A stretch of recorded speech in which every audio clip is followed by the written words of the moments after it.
Namaskar friends, welcome to session 9 in our course on operations management. We are currently in week 2 of our discussion on the course on operations management, and in week 2 we are focusing on product design and development.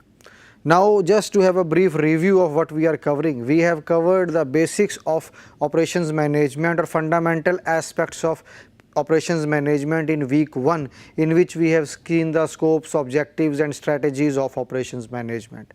In week 2 our focus is on product design and development, because when we have to manage the operations of an organization, we have to see that what we are producing, how we are producing, how well we are producing, so that the overall profits of the organization increase, or we are able to maintain a market share in the overall business environment. So basically our focus is on identifying that what is the market requirement and what we should produce in order to be competitive in the market, and in that quest that what we must produce, our product design and development session or section becomes very important. So we have already seen 3 sessions in this course, that is, first was on product life cycle, that how the sales as well as the revenue or the profits of an organization change over a period of time.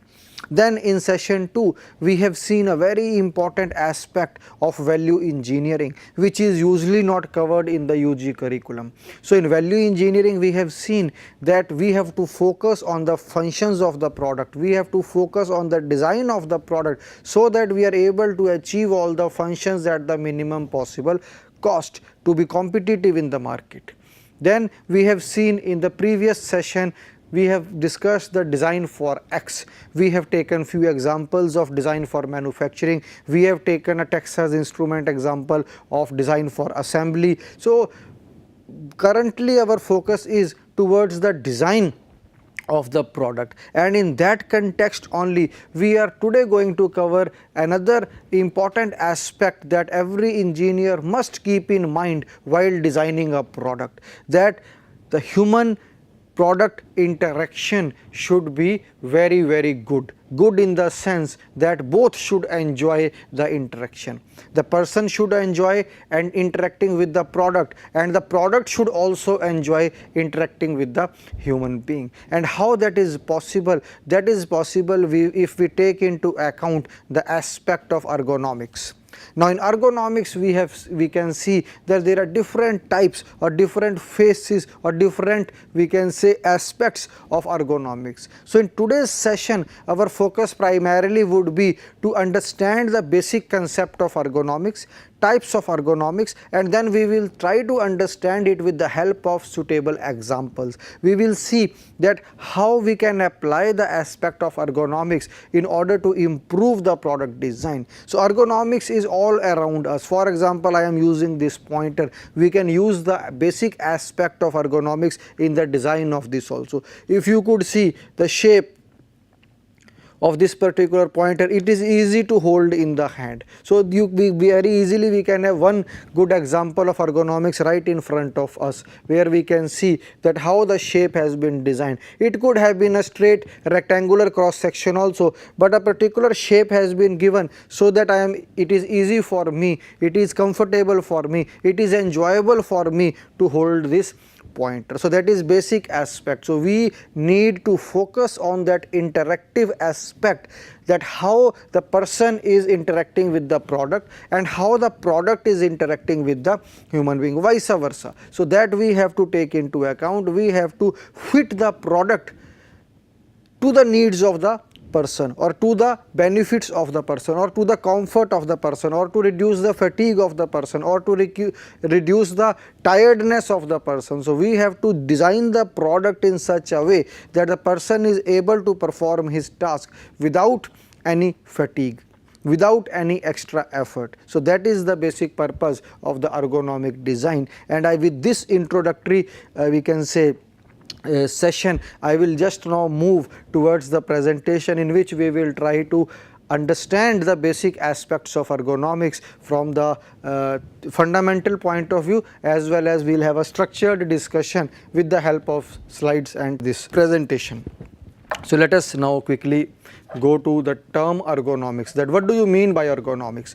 Now it is derived from two Greek words, ergo and nomos. Now ergo means work and nomos means laws. So hence ergonomist studies the human capabilities in relation to work demand. So we will see that ergonomics will help a person to achieve his task with the minimum possible effort. Now task has to be achieved, and ergonomic design will help us to match or to map the demand of the work to the capability of the human being. Sometimes it may so happen that a person has to lift a very heavy load which is beyond his capability, which is beyond the human capability. Now how that can be done? We can have a pulley type of arrangement, or we can have a lever type of arrangement which can help us to push that load. So that type of arrangement basically is an ergonomic design of a product which is helping the human to exceed his human capability. So we will try to map the two things together. We will try to see what is the demand, what is the capability, and how that capability can be manipulated in order to satisfy the work demand or the demand of the work that has to be completed.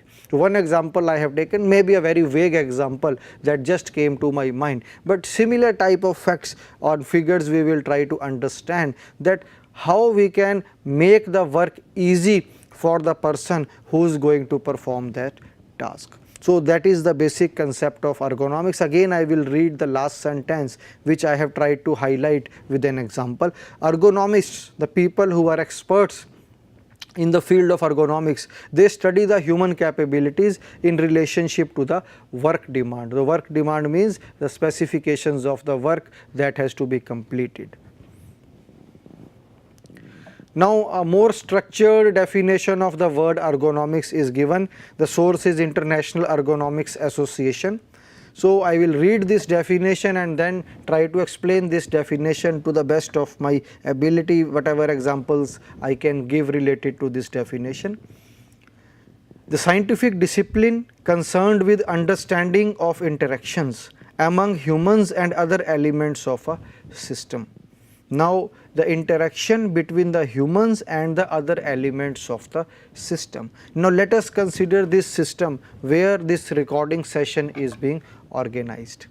Now my interaction with this system as a whole is what the ergonomics is all about, to study this interaction. Now what can be the objectives? The objectives can be that I must feel happy in this environment. It should be easy for me to record this session of 30 minutes. I should not feel maybe tired at the end of this 30-minute session. I must feel fresh after this session.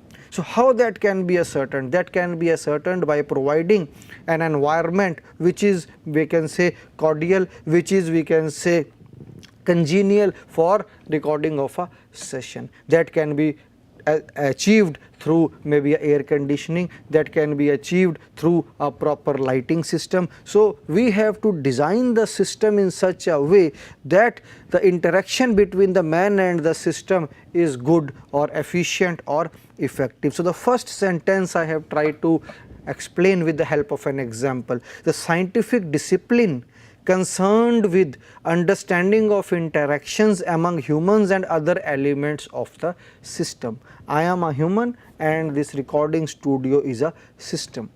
And the profession that applies theory, principles, methods and data to design.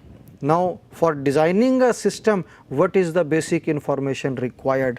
We require basic theory, scientific theory, principles, different structured techniques, tools and data to design in order to optimize human well-being and overall system performance.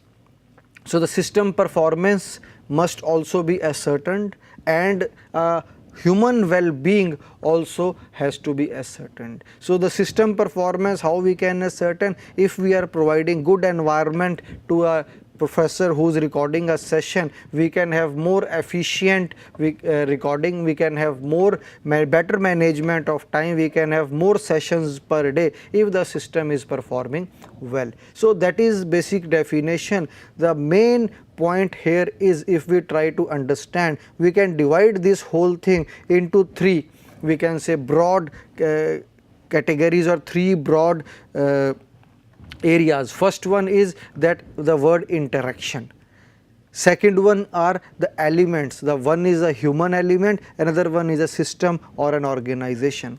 And the third thing is, what are the objectives. Now objectives are, what are the objectives? I think all of you must be able to address now. Objective is to ascertain the well-being of the human being, as well as optimization or the maximization of the system performance or the organizational performance. So basically we are trying to understand or to modify the interaction between the man and the machine in order to improve the performance of both the man as well as the machine. So that is the basic aspect of ergonomics, and we will try to do this, we will try to understand this with the help of two case studies in today's session. Now what are the benefits if we take into account the principles of ergonomics in product design? So the basic benefits, in a very simple English language, they have been highlighted on your screen. You will see increased productivity and efficiency. If I am happy in this recording studio, I will be able to record this 30-minute session in 30 minutes only. But if maybe the system is not performing well, I maybe start sweating after 10 minutes of recording, I will stop. I will just wipe off the sweat and then again get ready for recording. There will be a break in the overall recording. So if the system is not performing well, the productivity of a professor will come down. So he will be recording a half an hour session maybe in 1.5 hours. So the overall effectiveness or efficiency of the system will also suffer. So if we have an ergonomic design, I am feeling comfortable in this studio. Because of the principles of ergonomics, there will be increased productivity as well as efficiency. Reduced fatigue and discomfort. Example completely clarifies that if it is a happy environment, if it is congenial environment, it will result in reduced fatigue and discomfort. Helps to prevent injuries. Now it is really important where a person is doing physical work, especially where physical work is being done, it will help us to provide injuries. The design is such that the ergonomically person is performing the task and there are safety measures already incorporated into the machine design or the design of the equipment that he or she is operating. So the chances of injuries will be minimized. Moreover, there are musculoskeletal disorders, specifically when a person is using some muscles repeatedly over a period of time. There are MSDs or WSDs, work related disorders. So these MSDs can be avoided if we put into account or put into use the principles of ergonomics. So from health point of view also, from accident point of view also, the ergonomic design is more safe as compared to a normal design of a product. Now it will improve the quality of work and life. So when both the system and the worker are getting benefited, so the overall quality of work and life will improve, and improved moral and job satisfaction. So if the work environment provided to me is good for my health, is good for my productivity, is good for my efficiency, I would definitely be satisfied with the job that I am doing. So more or less, if we see that all the advantages will not only lead to the happiness or the enjoyment of the worker, but when the worker will be happy, he will be more productive, if he is more productive, the overall organization will also benefit and the operations would be more smooth and efficient, and that will lead to the overall improvement in the profit of the organization. So I wish that all organizations focus on the aspect of ergonomics and try to make their system, try to make their operations much more comfortable for the workers, so that their overall productivity improves, which will lead to the overall profits for the organization. So ergonomics has got lot of benefits, and I believe that all organizations must address this issue of an ergonomic design of the work system. Now let us quickly have a look at the types of ergonomics. Now on your screen you can see we can have three types of ergonomics. First is physical ergonomics, cognitive ergonomics, and organizational ergonomics. Now I have taken an example of physical ergonomics, that I am recording, if I feel comfortable, I do not feel much fatigue in recording, I will be much more happier, I will be much more comfortable in recording this session. So that is related to my physical well-being. So that is, we can say, an example of physical ergonomics. Cognitive ergonomics means that if you are doing mental task, if you are doing some coding, if you are developing some algorithm, so we have to design a system in such a way, we have to design the work in such a way that it does not put much strain, much stress into your brain or into your thinking domain. So that is related to cognitive, that is related to mental stress as well as strain as well as anxiety, that will fall under the cognitive ergonomics. And the organizational ergonomics, suppose 10 people have to do the task, they are sitting on the same floor and in different cabins, how the system has to be designed, how the interaction among the various people sitting on the same floor in different cabins have to be designed so that they feel comfortable, they feel efficient, they feel effective in the discharge of their duties. So the office ergonomics may be an example of organizational ergonomics. We will try to understand each one of these maybe with a slide or two. Now first we can see physical ergonomics, an example, the source of the image is also given, www.toc.md. So physical ergonomics is the human body responses to physical and physiological workloads. Repetitive strain injuries from repetition, vibration, force and posture fall into this category. So if we design our product in such a way that it can avoid the repetitive strain injuries from repetition, vibration, force and posture, it means that we have achieved our target of the ergonomic product design. That is, these are the focus areas, we have to avoid these type of injuries by our product design, and it is related to the human body responses. So here we can see on your screen, I think some of the information may not be available, but you can look up in Google Images, you will get lot of such images where all the design features are given. So there is a worker typing on the system and working on the computer system. So this is a overall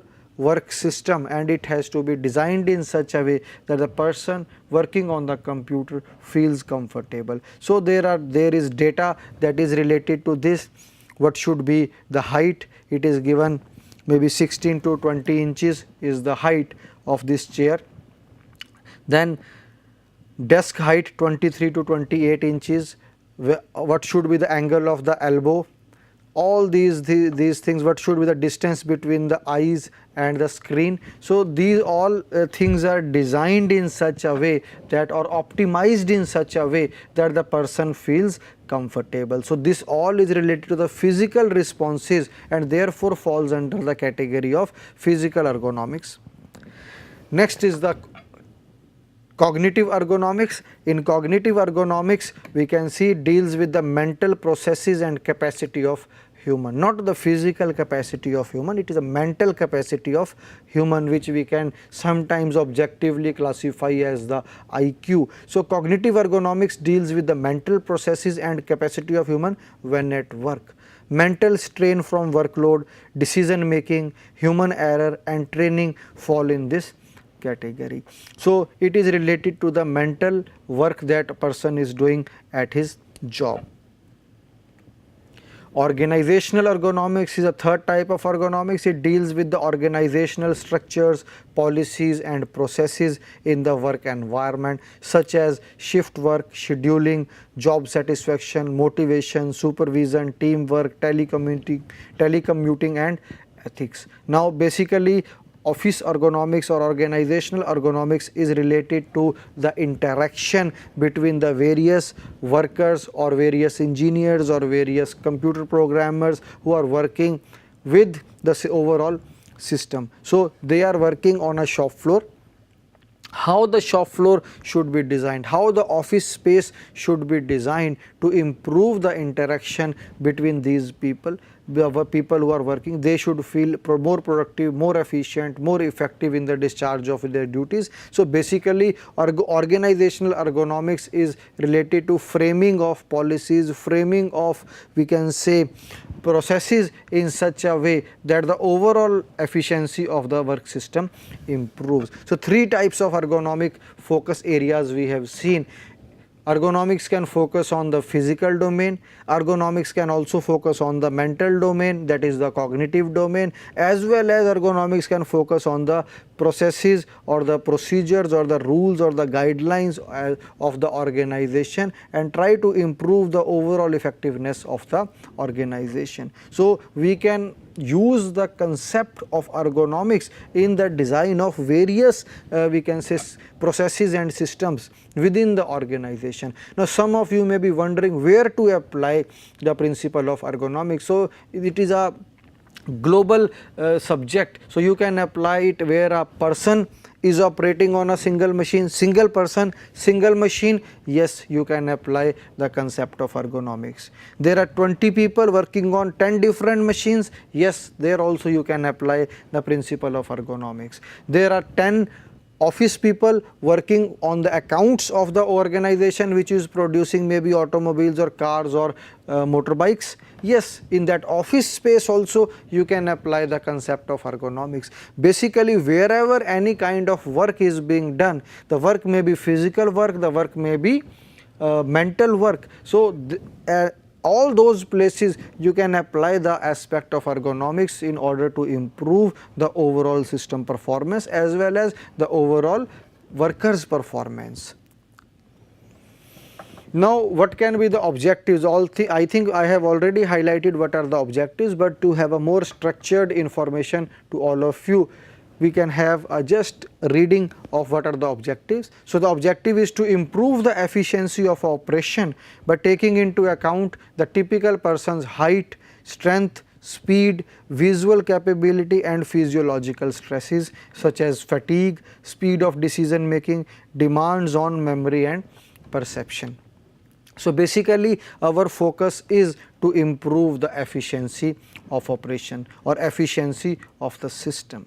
So, we will take into account, as we have seen earlier also, the capability of the human being. Now, capability can be in terms of his strength, in terms of his speed, in terms of his vision. So, those are the human capabilities. Similarly, from cognitive point of view, we can also take into account the speed of decision making and the how much demand the work is putting on his memory or how much information, how quickly a person can bring from his memory or memorize the things. So, all those things are taken into account, but the overall objective as highlighted on the screen in the form of red color font is improve the overall efficiency. To maximize the productivity while lowering the risk of musculoskeletal disorders, MSD. So, the other aspect can be to make a safe design which is good for human being, causes less fatigue as well as causes less injuries and lead to lowering the risk of musculoskeletal disorders. Now musculoskeletal disorders, what are these? These are injuries and disorders that affect the human body's movement or musculoskeletal system, that is muscles, tendons, ligaments, nerves, discs, blood vessels, etc. Now why MSDs do happen in office or in the shop floor? Because of the repetitive nature of the work that a person is performing, MSDs do happen and have been reported in various types of organizations. Wherever a person is repeatedly working with his hands, if you observe the hands of a person who is doing manual work, you will be able to understand that yes, the shape of the hand and the shape of the fingers has changed because of the working of this person, maybe for last 10 years or 15 years or 20 years. So many such cases we do observe in our day-to-day life, and those can be avoided if we design the system in such a way that it does not lead to musculoskeletal disorders. Now let us very quickly see the case studies. So we will see a case, this is a case study 1, that is design of ergonomically efficient office chair. So we will quickly go through this case study. An average person makes 53 changes to his or her torso position in an hour while sitting in a chair, according to a study. So these are maximum changes that a person usually do. Usually when we are sitting on a chair, we move, we slide back, and sometimes we move forward. So these are the changes that have been counted maybe scientifically, that 53 changes to his or torso position. Torso position is the body position above the waist height. I think that is what I know anatomically. The design of the chair should be such that it is stable. It should promote dynamic, active, natural motion, allowing sitting in any position. So you should be able to move comfortably while sitting on the chair. That is the thing, that is the objective of a office chair, or for the design of the office chair. The chair must support you in whatever position you feel most comfortable. So it should provide us with 4 or 5 different options of sitting, and each position should be comfortable. So these are you can say expectations of a chair, that out of a chair which is ergonomically designed. All of us use different types of chairs, and in some kind of chairs we feel very comfortable, in some other chairs we do not feel that comfortable if we have to sit for a longer period of time. And why the design of a chair is very important in office? Because a person has to sit on that chair maybe 6 to 8 hours in the whole day, and maybe 5 or 6 times in a week, and maybe 25 times in a month. So therefore the chair is the design is very important, because if the person is feeling comfortable for long hours of sitting on the chair, he will be more productive and effective. Now these are the components usually in office chair. There is a headrest, there is a backrest, there is a seat, there is a rotating wheel at the bottom, caster, 5 arm stand, 1 2 3 4 5, height control knobs, and armrest. Now this is a typical design of a chair. Now what we can design the seat separately, we can design the backrest, the angle at which a backrest should be placed. We can give 2 or 3 options, as we have in the these days the buses, high-end buses, as well as in aircraft, sometimes in trains also, where you can slide back your backrest. So that is another versatility, or another you can say option given to the user. Then armrest can also be adjustable as per your requirement. So the components have to be designed in such a way that the person sitting on the chair feels comfortable. Now we can see the base, armrest, footrest, there are different guidelines, that for base it should be ergonomically, an ergonomically designed chair has a solid, safe and stable 5-post chair base. It must be made of strong material to support up to 5 times the body weight. Now just one factor of safety is given, that if we are designing the chair for 100 kg person, the base should be able to take a load of 500 kg. So it should be 5 times the body weight we have to design.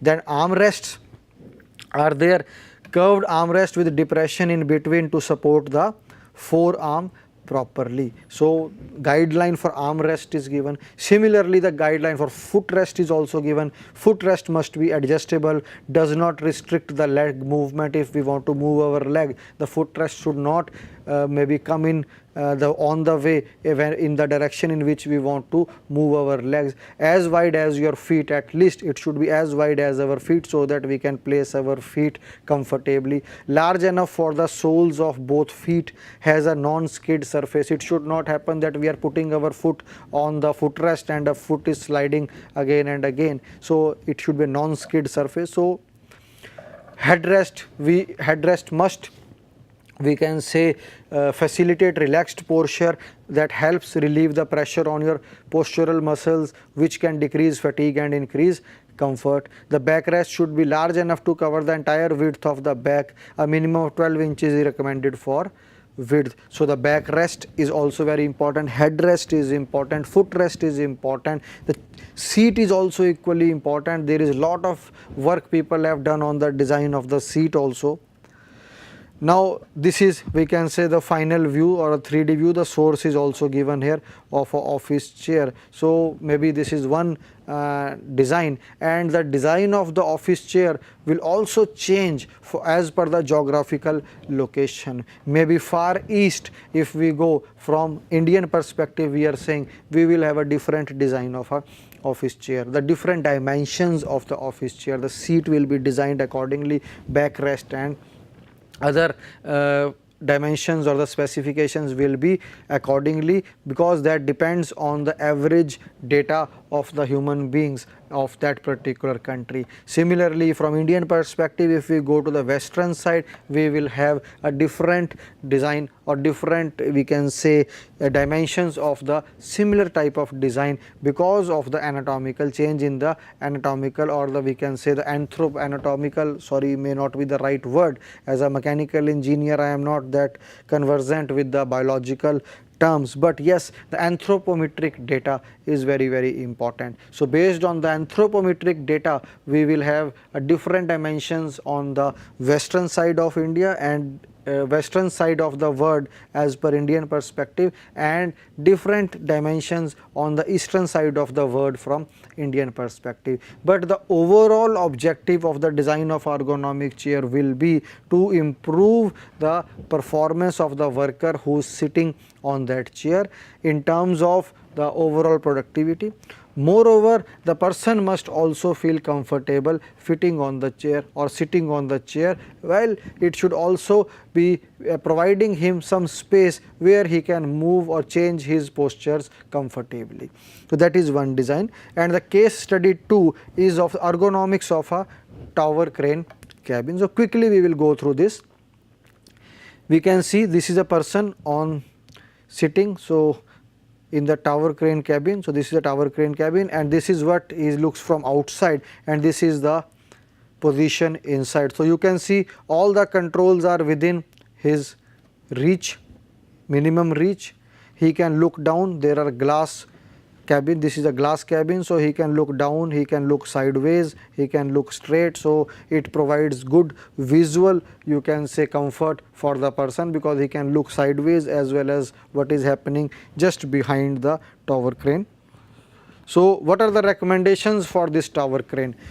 Fully adjustable seats with adjustable arm, head and backrest. So you can see in this system, again the chair is playing an important part. So it is not that ergonomics can be applied to one system only, it is a global principle which can be applied to different, you can say, areas in engineering as well as in sciences. So fully adjustable seats with, so you can say the chair now, if we have designed ergonomically, our first point is taken care of. Then use of tilting forward seat with options available to work by seating or standing. This is very important. This may be an additional thing as per this system requirement, that the person may be able to lean forward to look down what is happening, which may not be the requirement in an office chair. So this is a specific requirement from the tower crane cabin point of view. Now it should absorb the shock and vibration. Yes, that is specific requirement for this particular design. Primary controls must be located within the cabin's operator visual field without having to twist and turn the neck beyond the normal range. Now see, suppose I am operating the crane, I must have all the controls within my reach, easy reach. And second thing is, I must not be required to turn back beyond a normal position in order to get to a particular control. So that is very, very important.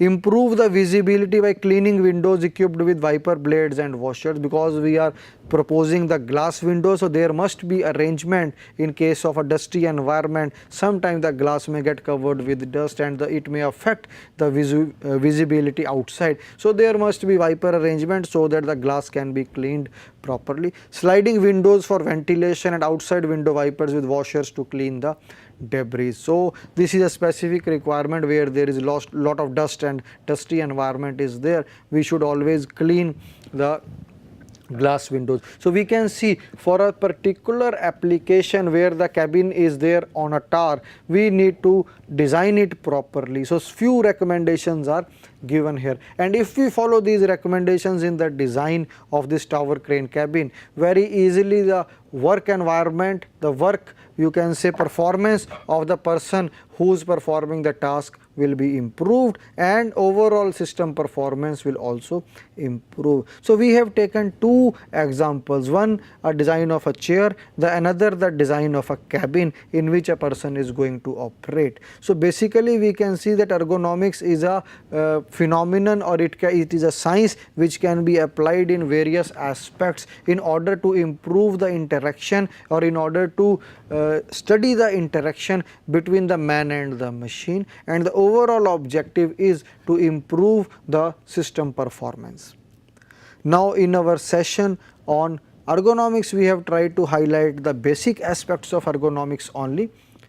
In the next session, we will see that if we have designed our product, how we can make a prototype easily. So our overall product design and development 5 sessions will equip us with the latest tools which are helpful for the product designers in designing of successful products. And if the products are successful, the organization is successful and the organization makes lot of profit. So in next session we will now focus on rapid prototyping. So with this we close the today's session. Thank you.